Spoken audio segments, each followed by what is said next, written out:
Good morning all of you. Mathematics online classes में एक बार फिर से आपका स्वागत है। देखिए, अब ये लास्ट क्लास है अपनी, क्लास है जी कंप्लीट अपना हो जाना चाहिए।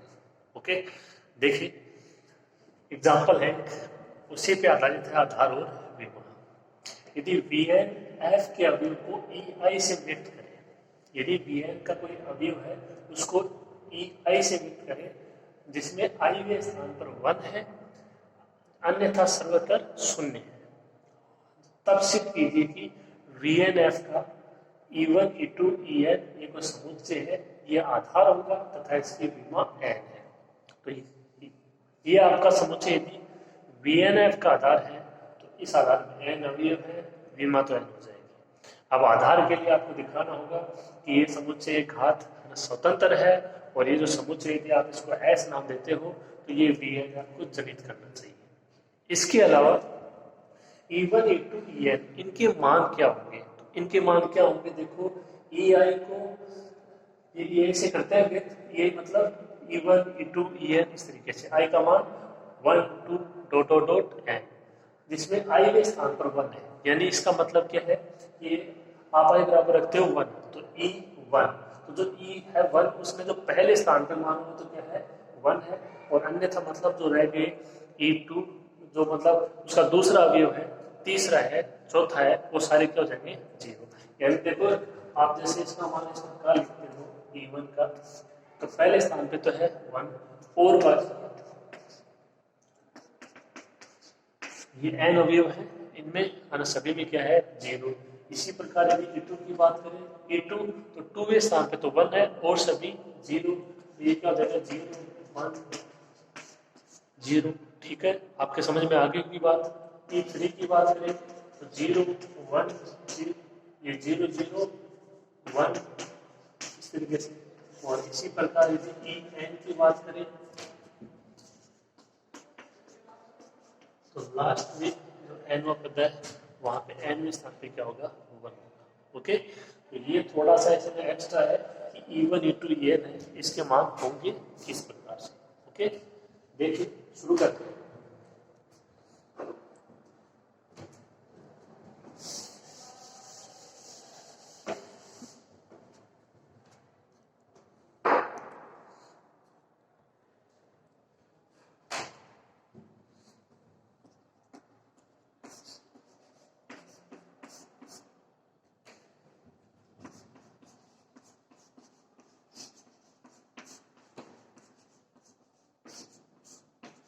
VNF वो एक VNF एक का सदिश समझती है, तो VNF आपको यहाँ से समझ लेना है, जो इनका मान होगा, जो इसके अवयव होंगे उनका मान होगा वो n टपीलों के रूप में होगा, क्योंकि V3R में अपने देखा है, V2R में देखा है, और वहाँ पे जो मान थे वो इसी प्रकार थे। अगर V3 है तो वो 3 टपीलों के रूप में मान थे। तो ये अवयव है किसके? VNF के, और इसका कोई ले लिया आपने समुच्चय, उसमें ये अवयव है, तो इनका मान क्या होगा? n टपीलों के रूप में, और मान होगा क्या? E1 में तो जो 1 है वो पहले स्थान पे और बाकी 0, E2 उसके दूसरे स्थान पे 1 और बाकी 0, इसी प्रकार से। ओके, तो ये आपको समझना है इसमें।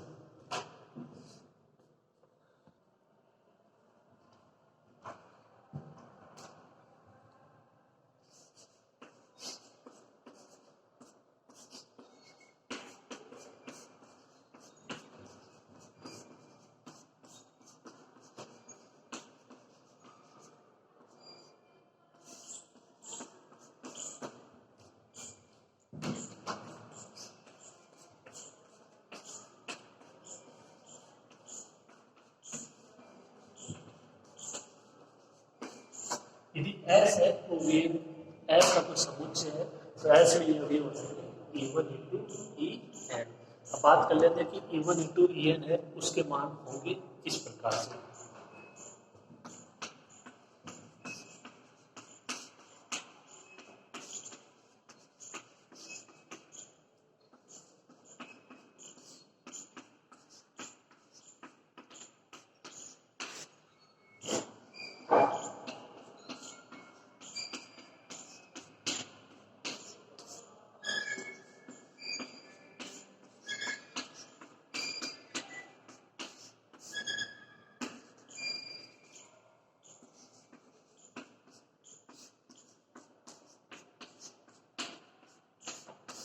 ये मान हो जाएंगे E1 इंटू EN के।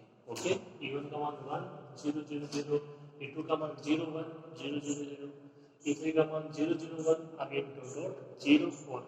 इसी प्रकार n EN का मान 0 0, लास्ट में 1। EN में पहले स्थान पे 1 और सभी हर जगह 0, E2 में दूसरे स्थान पे 1 और सभी जगह 0, E3 में तीसरे स्थान पे 1 और सभी जगह 0। इसी प्रकार EN में nवें स्थान पे 1 और सभी जगह 0, जहाँ पे ये जो मान है ये n टर्मिनलों के रूप में E1 E2 E3 EN सभी समष्टि BN F की, S है वो BNF का कोई समुच्चय। अब यहाँ से आपको प्रूफ करना है कि S है वो BNF का क्या है, आधा है।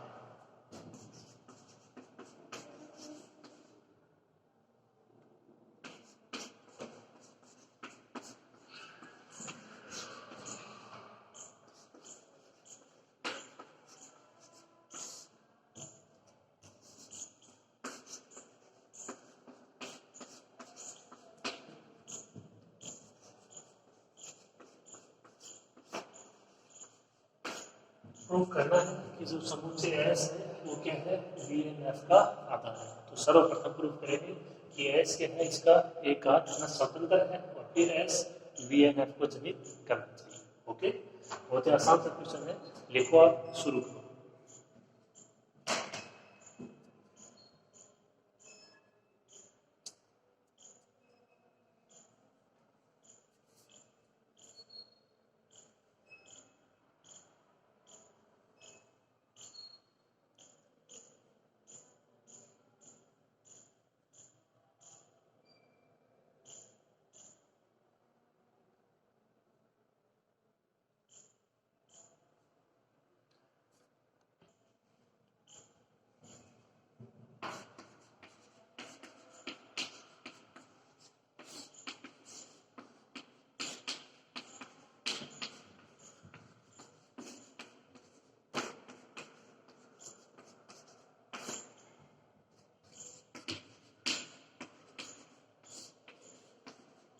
सर्वप्रथम सिद्ध करेंगे कि S है वो एक घात स्वतंत्र है। n अवयव है E1 इंटू EN इसके S के, तो n अवयव हो जाएंगे F के।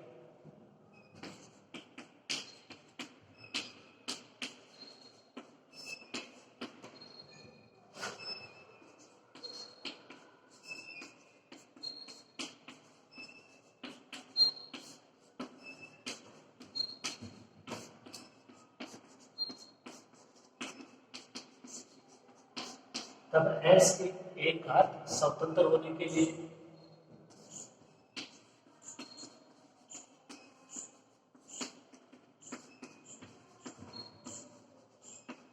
कंडीशन अपन लेके चलेंगे, alpha 1 E1 plus alpha 2 E2 plus dot dot dot alpha n EN is equal to 0। मान अप्लाई करते हैं इसमें E1 E2 और EN के।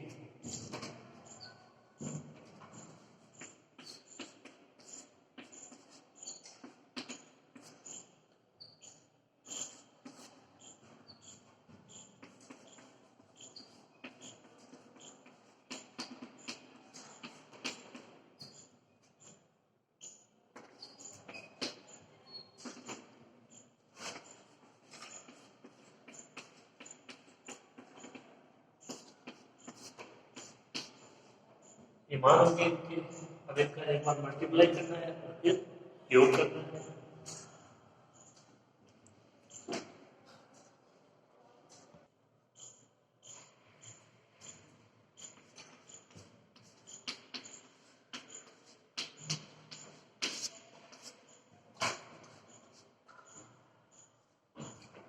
तो ये मान हो जाएंगे E1 इंटू EN के। अब इनको अंदर मल्टीप्लाई कर देते हैं।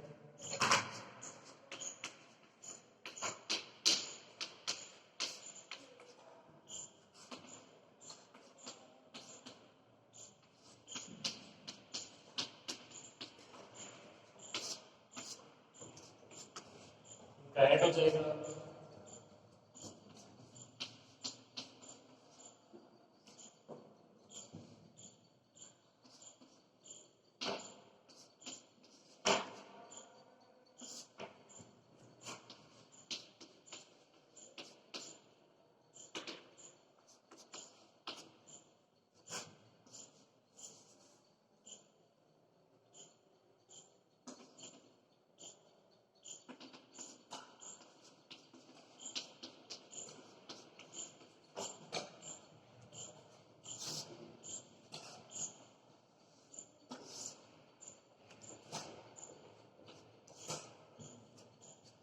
देखिए पहला अवयव alpha 1 plus 0 dot dot dot plus 0, दूसरा अवयव 0 plus alpha 2 plus dot dot dot ये 0, तीसरा लिया नहीं है, तीसरा होगा 0 plus alpha 3 plus dot dot dot 0, और ये फिर यहाँ पे डॉट डॉट डॉट आ जाएगा, और लास्ट का अवयव 0 प्लस डॉट डॉट डॉट और लास्ट में अल्फा n, ये अल्फा 1 हो जाएगा, अल्फा 2 हो जाएगा और लास्ट अल्फा n हो जाएगा। 0 है उसको आप इस प्रकार भी लिख सकते हो 0 0 डॉट डॉट डॉट 0, तो इसका मतलब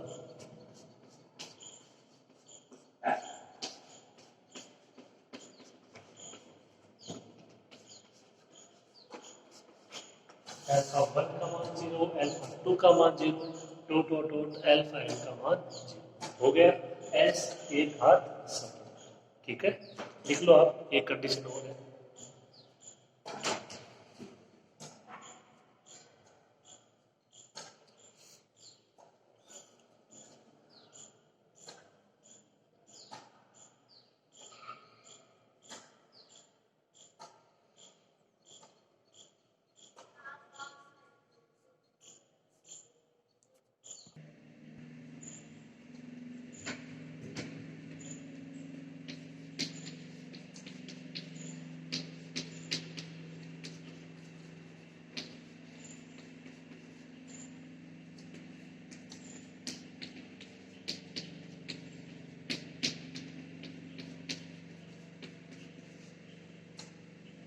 ये अपन लेके चले थे और ये मान आगे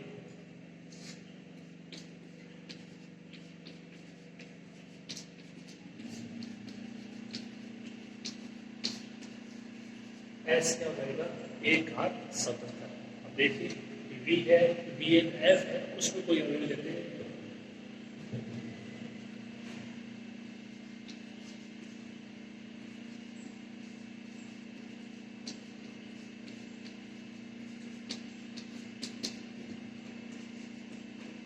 देखो स्मॉल v है, वो मैंने वी एन एफ में कोई अवयव लिया।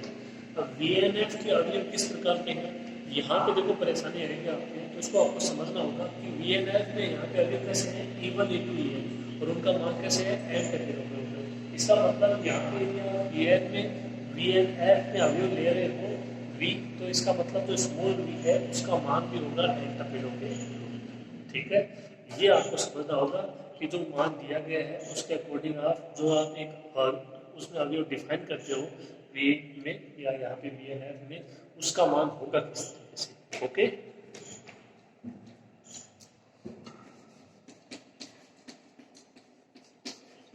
तो ये मैंने इसका कोई एन टपेलों के रूप में मान ले लिया v1 v2 dot dot dot vn।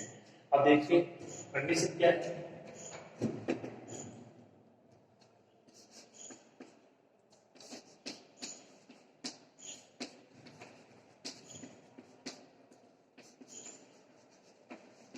v is equal to alpha 1 e1 plus alpha 2 e2 plus alpha n en, जहां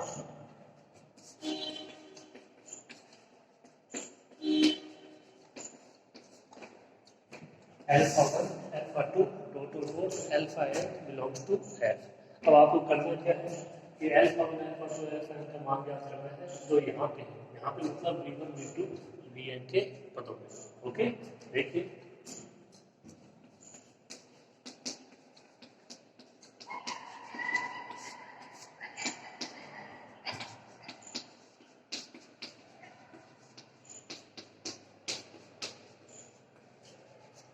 ये v का मान रख दिया v1 v2 dot dot v, okay. अब देखिए यहाँ से उसको हल करेंगे अपन, और इसको अपन हल कर चुके हैं, अगर आपने ठीक से देखा हो। और इसमें भी अपन ने हर क्वेश्चन में इसको 2 बार हल किया है, एक बार एक स्वतंत्र के लिए और फिर एक बार अलग कंडीशन के लिए। तो अपन इसका मान देखो ज्ञात कर चुके हैं, E1 E2 En के मान रखेंगे, उसको हल करेंगे, अल्फा 1 को अंदर मल्टीप्लाई किया, अल्फा 2 को अंदर मल्टीप्लाई किया, अल्फा n को अंदर मल्टीप्लाई किया, ऐड किया, इसका मान क्या आएगा, इसका मान आएगा alpha 1 alpha 2 dot dot dot alpha n टपिलों के रूप में। ठीक है, तो यहाँ से देखो थोड़ा सा इसका आप इसको डायरेक्ट भी लिख सकते हो और अगर कैलकुलेशन करना चाहो तो वो भी कर सकते हो।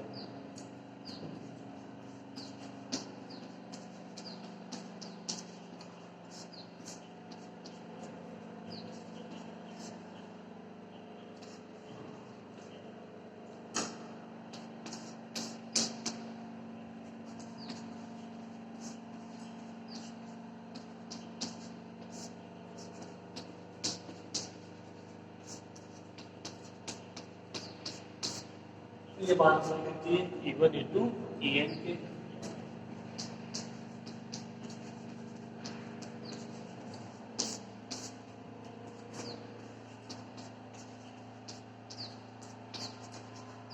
और इसको हल करोगे तो मान इतना ही प्राप्त होगा alpha 1 alpha 2 dot dot dot alpha n टपिलों के रूप में। तो इसका मतलब ये हुआ जो अल्फा 1 है उसका मान V1 है, अल्फा 2 है उसका मान V2 है, और अल्फा एन का मान है Vn। Alpha 1 alpha 2 alpha N का मान रख देंगे इस समीकरण में यहाँ पे। ठीक है, इसमें रख दो, इसमें रख दो, एक इसमें। ओके, देखिए क्या आ जाएगा यहाँ पे, इसको आप लिख दीजिएगा अल्फा 1 अल्फा 2 अल्फा एन के मान रखेंगे इसमें समीकरण फर्स्ट तो अपनी कंडीशन आ जाएगी। ठीक है, लिख लो इसको।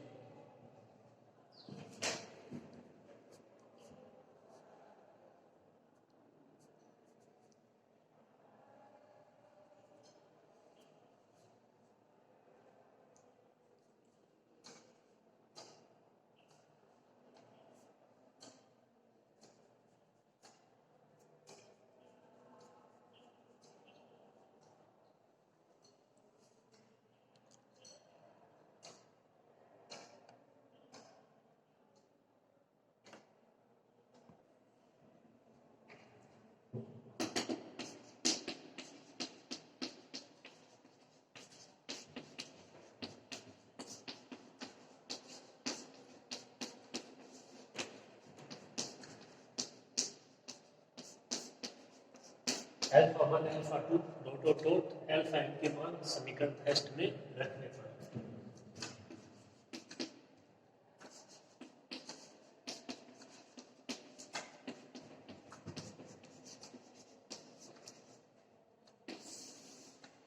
आप देख सकते हो कि ये गास संचय है किसका, एस के अवयव का, और यहाँ पे जो अवयव है वो किसका अवयव है, वो BNF का जो अवयव है उसका मान है एन टपिलों के रूप में।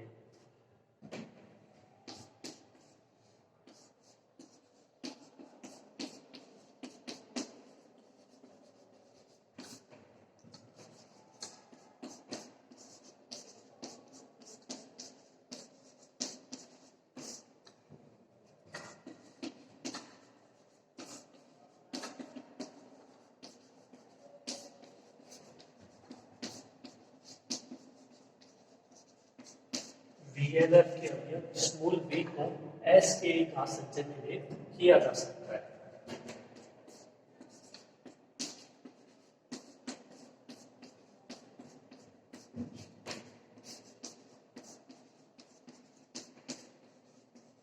S है वो BNF को संचालित करता है।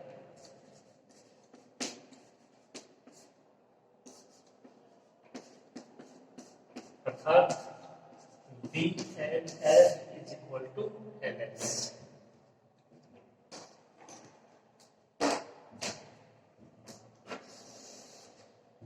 दोनों कंडीशन हो चुकी है।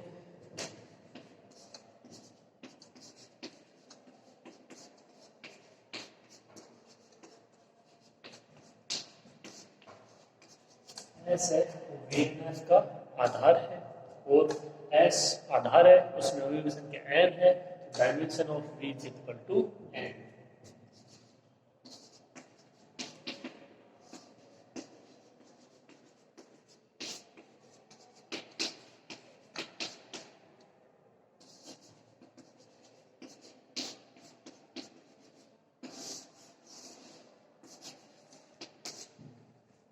तो ये यहाँ पे देखो अपना क्वेश्चन समाप्त होता है। अब देखो ये अपने आधार और बीमा पर आधारित है ना, जितने भी क्वेश्चन थे ये अपने कंप्लीट हो चुके हैं। ओके, ये यहाँ पर उसमें अभी किसी प्रकार से हो, चाहे एक अवयव हो जैसे x1 x2 x3 था, या एन टपेलों के रूप में हो, उससे कोई फर्क नहीं पड़ता है। ओके, तो ये आपके अच्छे से क्लियर हो जाना चाहिए आधार और बीमा। ठीक है, अब जो इससे पहले पढ़ा था एक आध स्वतंत्र और एक आध आश्रय, तो वहां से एक क्वेश्चन आने की संभावना हर बार रहती है। अब जो एक क्वेश्चन बचा वो या तो एक आध संचय से आएगा या फिर वो आधार और बीमा से आएगा। ओके, लिखो आप इसको, आगे करते हैं।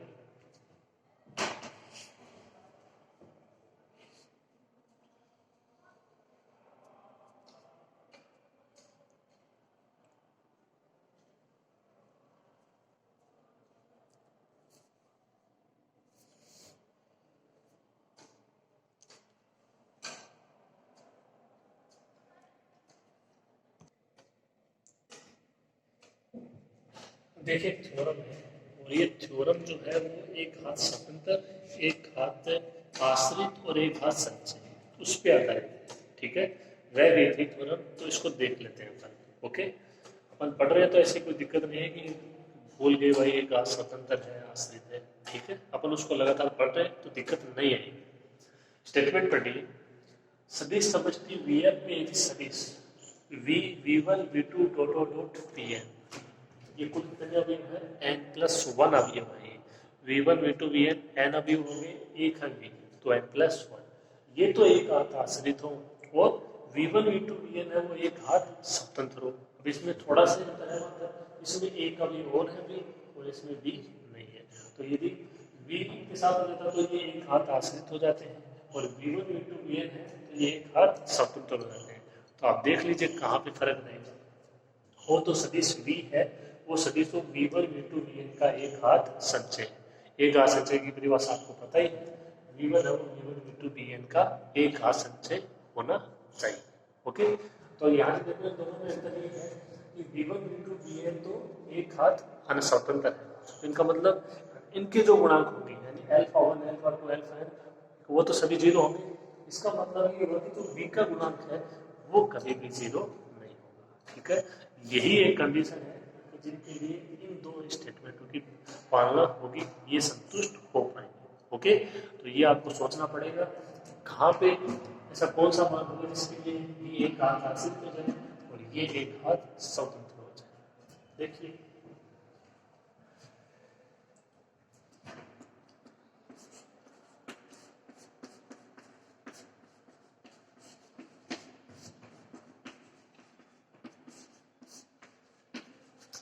वी एफ और एक सदिश समष्टि है।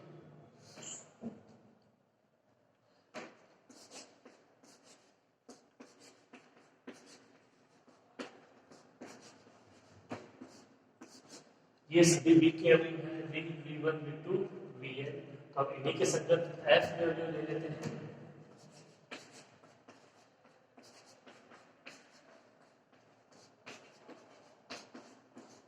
Alpha alpha 1 alpha 2 dot dot dot alpha n belongs to f। अब देखिए सबसे पहले आपको ये दिया गया है कि ये जो आपके सभी से ये एक हाथ आश्रित है,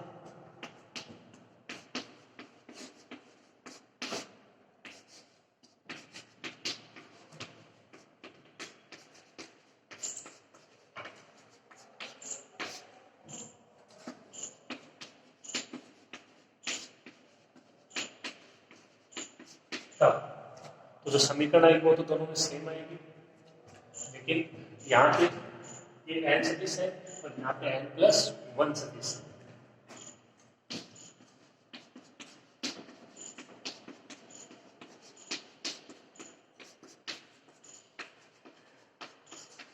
समीकरण क्या जाएगी, alpha B plus alpha 1 v1 plus alpha 2 v2 plus dot dot dot alpha n vn is equal to 0। ठीक है, जहां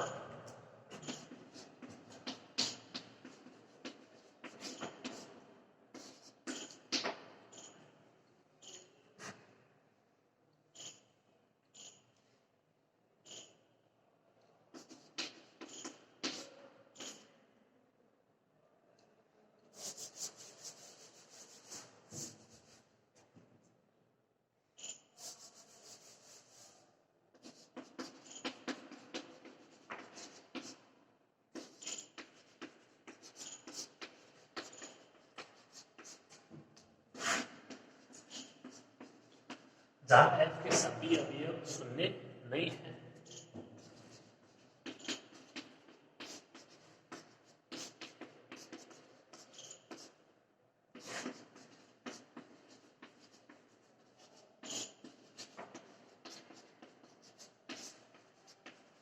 अर्थात कम से कम एक अवयव हम क्या है शून्य। ओके, तो देखिए इसको दे देना समीकरण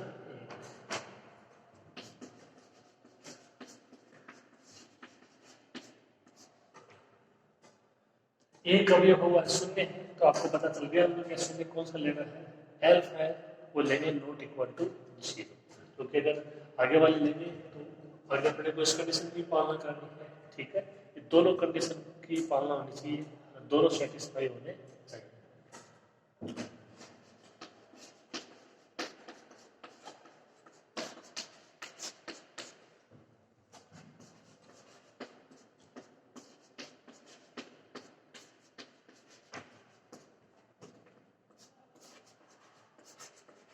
अल्फा इंटू वी का मान minus alpha one V one minus alpha two V two minus dot dot dot minus alpha N V N. Okay, बहुत ही सिंपल सा एक आप इसको क्वेश्चन समझ लीजिए, थ्योरम समझ लीजिए, अगर कुछ भी नहीं है बस तो एक आश्रित और स्वतंत्र परिभाषा है, उनमें आपको डिफरेंस करना है और फिर आपको पता लग ही जाएगा कि कौन सा मान है वो नॉट इक्वल टू 0।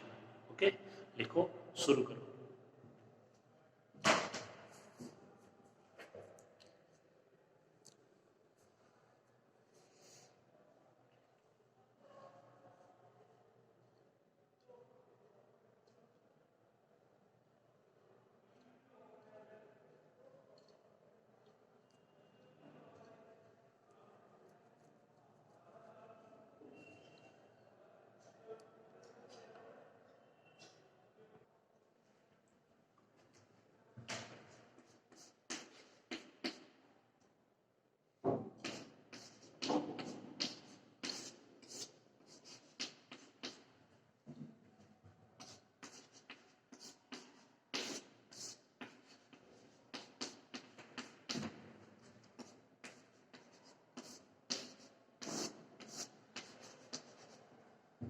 जो v है उसका मान कितना हो जाएगा, ये अल्फा का भाग लग जाएगा सब में, तो minus alpha one upon alpha into V one plus minus alpha two upon alpha into V two plus dot dot dot plus minus alpha upon alpha into V N. अभी देखो v है वो V one V two V N का एक संचय हो जाएगा यदि इनके साथ में जो अभी है वो एफ के, तो ये एफ के हो जाएगा, देखिए आसानी से।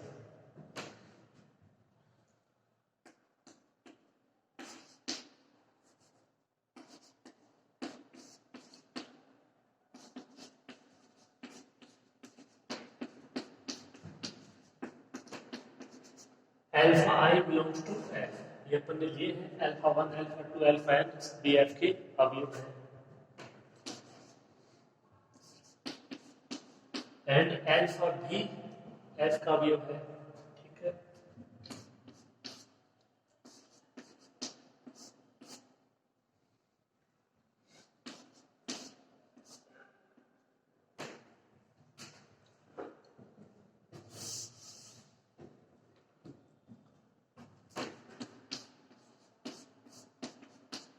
अल्फा एफ का अवयव है तो अल्फा का इनवर्स भी एफ का अवयव होगा।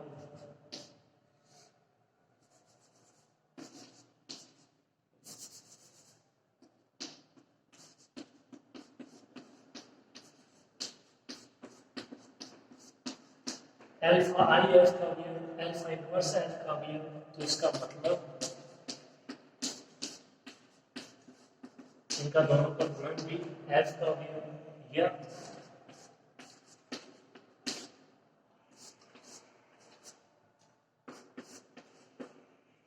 अल्फा आई अपॉन अल्फा बी एफ का अवयव, तो इसका मतलब माइनस अल्फा आई अपॉन अल्फा बी एफ का अवयव। आई का मान 1 से लेकर एन तक, तो इसका मतलब v है वो v1 v2 vn का एक घात संचय है।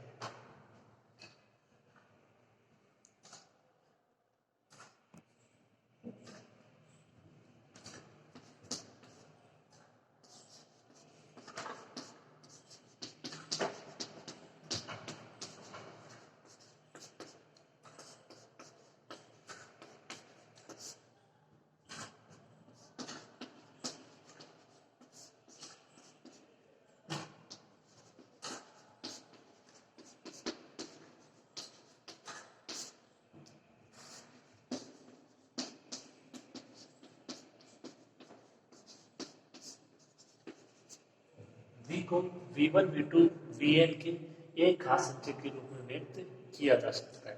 अब ये देखो अपनी कंडीशन रही एक घात आश्रित वाली, अब उसको स्वतंत्र वाली को देखना पड़ेगा, नहीं तो उसका कोई मतलब ही नहीं है।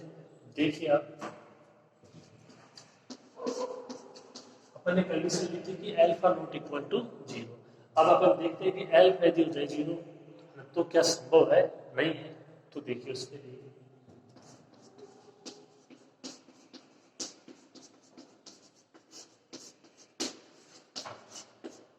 यदि अल्फा इक्वल टू 0 हो तो समीकरण 1 से, तो समीकरण 1 का उसमें अल्फा का मान रख दीजिए 0, क्या प्राप्त होगा?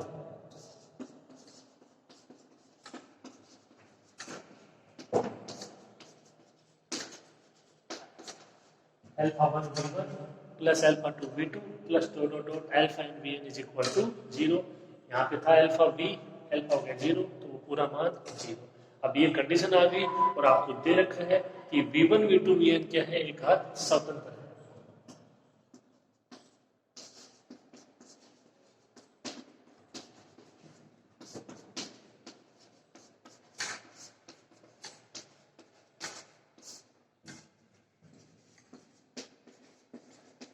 और v1 v2 vn एक घात स्वतंत्र है, ये कंडीशन अगर पास है तो इसका मतलब ये हुआ कि अल्फा 1 अल्फा 2 अल्फा n ये सभी 0।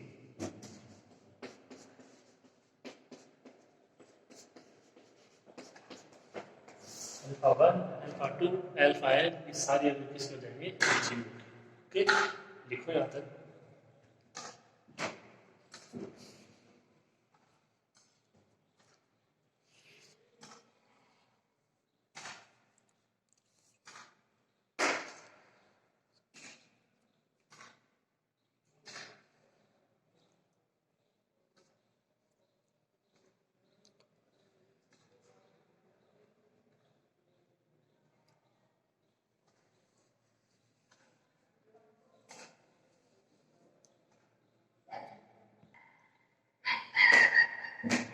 तो देखिए अल्फा 1 अल्फा 2 अल्फा n हो गए 0 जब आपका अल्फा इज इक्वल टू 0। इसका मतलब alpha alpha 1 alpha 2 alpha n ये सारे 0 हो गए, और सारे 0 हो गए इसका मतलब ये है कि v1 v2 vn ये क्या हो गए? एक घात स्वतंत्र। और ऐसा नहीं हो सकता, क्यों? क्योंकि दिया गया है अपने को कि v1 v2 dot dot dot vn क्या है? एक घात आश्रित है, और v1 v2 vn एक घात स्वतंत्र है। तो इसका मतलब केवल एक ही कंडीशन बची, वो क्या? Alpha not equal to 0। अब ये कंडीशन होगी तो उसके लिए ये अवयव भी आपके एक घात स्वतंत्र हो सकते हैं, और जो आपके v1 v2 vn है वो भी एक घात आश्रित हो सकते हैं। और उसके लिए अपन ने दिखा दिया है कि v है वो v1 v2 vn के एक घात संचय के रूप में व्यक्त किया जा सकता है। तो एक घात संचय के रूप में दिखाने के बाद अब थोड़ा सा इतना और दिखाओगे कि अल्फा ही वो अवयव है जो क्या होगा? Not equal to 0। ठीक है, क्योंकि यदि अल्फा का मान 0 हो गया तो v इसके साथ v और v1 v2 vn ये सभी क्या हो जाएंगे? एक घात स्वतंत्र, और ये ऐसा नहीं हो सकता। ओके,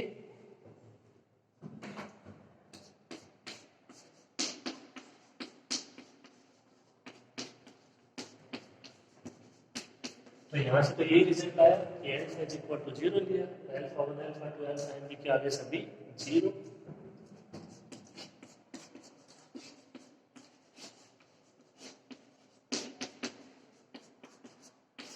जो कि विरोधाभास है, और विरोधाभास है इसका मतलब जो आपने लिया वो गलत है। तो सही क्या हो जाएगा? Alpha not equal to 0।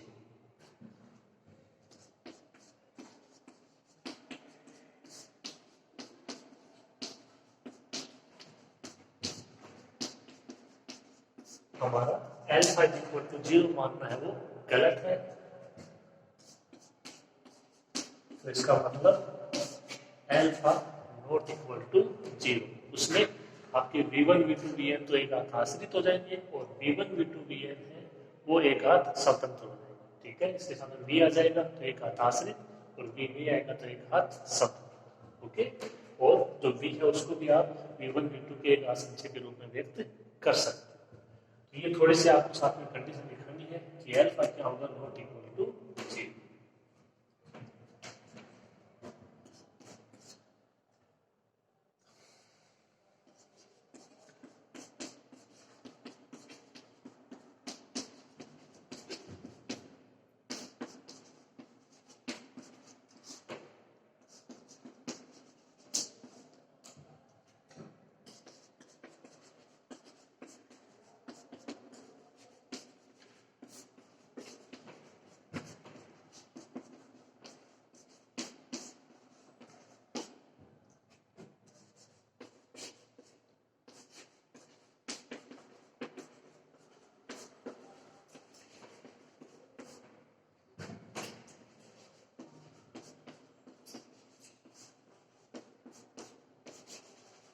तो ये कंडीशन हो जाएगी कि v को v1 v2 vn के एक घात संचय में व्यक्त तो किया जा सकता है। तो साथ में कंडीशन यदि v के संगत जो आपका सदिश है यानी एल्फा है वो क्या है, एस शून्य है, नॉट इक्वल टू 0।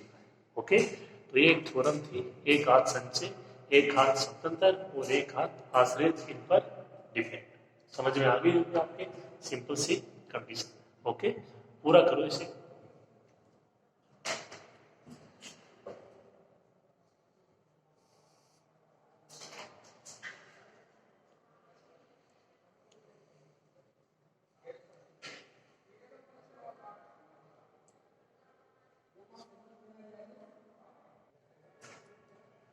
अब एक पॉइंट है यहाँ पे नोट लगा के, इसको आप देख लीजिए, आपको पता होना चाहिए, आपके लिए उपयोगी है। क्या है देखिए,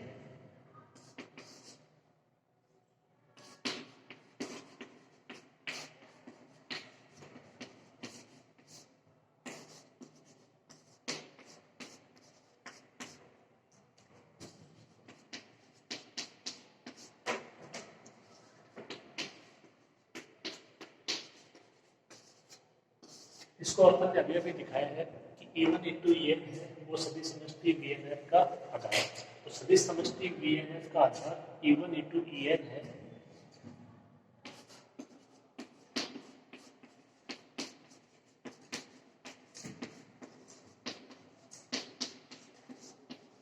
वो क्या है, इस VNF का, इसको बोलते हैं मानक आधार, जहां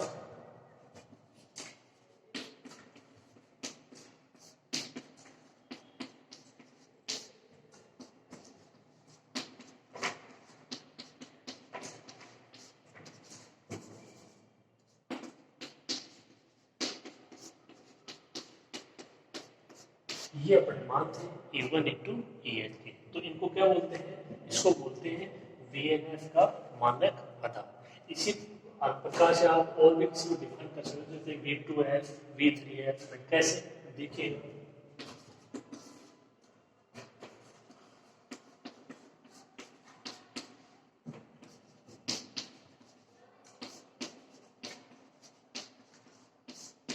V2F का मानक आधार मतलब यहाँ पे दो अवयव होंगे, E1 E2 और E1 E2 का यदि अपन मान लिखें तो अब देखो यहाँ पे n अवयव थे, तो n टपिलों के रूप में अब दो अवयव है, तो यहाँ पे है 2 टपिलों के रूप में, मतलब आप समझ सकते हो कि यानी कर्मित युग्म के रूप में। E1 का मान क्या हो जाएगा 1 0, ध्यान से देखना। तो E1 है उसका मान 1 0 और जो E2 है उसका मान 0 1। आपके जितने अवयव हैं एक उतने टपेलों के रूप में इनके मान हो जाएंगे E1 E2। और देख लीजिए,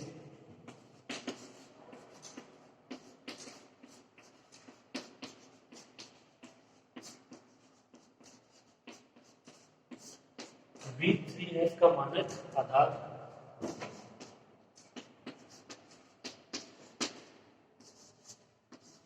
E1 इंटू E3। अब यदि आप देखो तो E1 है उसका मान क्या होगा, 3 टपिलों के रूप में होगा, 3 है, तो यदि E1 का मान लिखोगे 3 टपिलों के रूप में तो आपकी बार क्या लिख जाएगा 1 0 0। फिर E2 का लिखोगे तो 0 1 0 और E3 का लिखोगे तो 0 0। ओके, तो ये जो होते हैं इनको बोलते हैं मानक आधार। ये होता है V2F का मानक आधार 1 0 0 1। ये होता है V3F का मानक आधार 1 0 0 0 1 0 0 0 1। ये सारे इसी से हैं। यहाँ पे VNF का जो मानक आधार है वो क्या है E1 इंटू EN, और ये मान किसके E1 इंटू EN। ओके, तो ये थोड़ा सा नोट लगा के आपको लिखा है, जो हम अपने यहाँ थ्योरम हुई थी उसी पे ये डिपेंड। ठीक है, तो ये यहाँ पे आपका एक हाथ संचय था, फिर एक हाथ स्वतंत्र और एक हाथ आश्रित, और उसके बाद बीच में एक थोड़ा वो और गई थी रैखिक योग पर। उसके अलावा ये आपका आधार और विमा, ये आपकी यूनिट यहाँ पे कंप्लीट होती है। तो पांचों यूनिट यहाँ पे कंप्लीट, आपका पूरा पेपर कंप्लीट। ठीक है, अच्छे से पढ़ना, उम्मीद करते हैं थ्योरेटिकल पेपर था, परेशानियां आई होंगी, लेकिन आपने इसको बहुत अच्छे से पढ़ा होगा। सिर्फ इसमें परिभाषाओं का खेल है ना। जिस दिन अपन ने इसको शुरू किया था तो आपने देखा कि वहाँ पे सिर्फ स्टार्ट हुआ था ग्रुप, और आपको मैंने एक बात बोली थी कि आज अपन ग्रुप पढ़ रहे हैं और लास्ट मिनट तक अपने ग्रुप में काम आएगा। तो आप देख सकते हो कि कहीं ना कहीं वो सारी कंडीशन काम में आ रही है, चाहे वो साचर्यता ले लो। हालांकि ये जो अपनी यूनिट में थोड़ा कम काम में है, लेकिन यहाँ पे फील्ड की बात कर रहे हैं, क्षेत्र की बात कर रहे हैं, वहाँ तक अपने काम में आया था ग्रुप। और यहाँ पे भी जो स्पेस समष्टि की परिभाषा है तो वो उन्हीं से रिलेटेड है, जैसे V प्लस आर्बिट्ररी ग्रुप है, ठीक है। तो आप समझ सकते हो कि शुरू से लेकर अंत तक इसमें जो ग्रुप की परिभाषा है वो लगभग हर जगह काम में आती है। थ्योरेटिकल पेपर जरूर है, लेकिन अगर जो आपकी परिभाषा अच्छे से क्लियर हो जाएगी, कॉन्सेप्ट क्लियर हो जाएगा। कॉन्सेप्ट से मेरा मतलब है, कॉन्सेप्ट बोले तो जो अवयव आपको डिफाइन करने हैं, जो कंडीशन लेके चलनी है, जो प्रूफ करनी है, आपको उनमें अंतर करना होगा कि कौन सी अपन कंडीशन उसमें लेके चल रहे हैं, कौन सी प्रूफ कर रहे हैं, ठीक है। लास्ट में मैं ये कहना चाहूँगा कि इतना कोई मुश्किल नहीं है कि जैसे कि भाई बहुत हार्ड पेपर है, ऐसा कुछ नहीं है। थ्योरेटिकल पेपर जरूर है, लेकिन हो जाएगा अगर कोशिश करोगे तो, ठीक है। तो आज के लिए इतना ही, मिलते हैं नेक्स्ट क्लास में एक नए पेपर के साथ। Okay, thank you.